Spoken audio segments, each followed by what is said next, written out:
Ескалираа масовните антивладини протести во Тирана. 6 мина се повредени во судирите со полицијата, која со солзавеци водени топови се обидуваше да ги смири и врати назад, откако насилно се обидоа да го пробијат кордонот пред владата.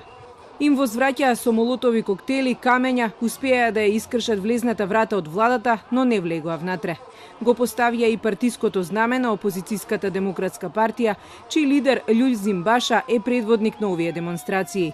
Со амбулантни возила се пренесуваат повредените.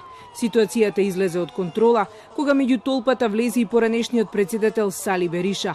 Луѓето почнаа да му се фрлаат пред нозете.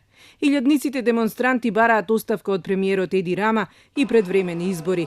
Според Баша, албанскиот народ е веќе изморен од коруптивниот премиер, која доведе земјата во економски колапс. Albania is in a deep political and economic crisis. An alliance between criminals and politicians has led to the capture of state. Опозицијата, вели Баша, им понудила неколку предлози да се реши кризата, како на пример легислатива преку која политичарите кои се поврзани со организиран криминал да бидат отстранети од владата и од парламентот, но владеачката социјалистичка партија ги одбила сите иницијативи. Parliament is not functioning, elections are stolen, Albanians are robbed every day through huge corruption scandals that have been published internationally, and this has led to a total paralysis of the country. Democracy is not functioning, judiciary is not functioning. We are in a situation of deep state capture.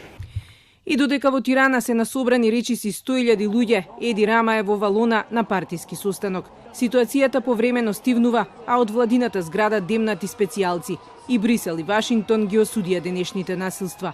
И покрај навидум мирниот живот, во Албанија царуваат бандите кои шверцуваат дрога. Со Јадранското море, Албанија за само неколку години стана европско седиште за трговија со наркотици. Тука дрогата се произведува и дистрибуира низ цела Европа. Западните дипломати објаснуваат дека тоа е земја која не е заинтересирана за членство во Европската унија, бидејќи така би загубила премногу пари од криумчарењето, пари на кои не можеа да им одолеат и многу политичари.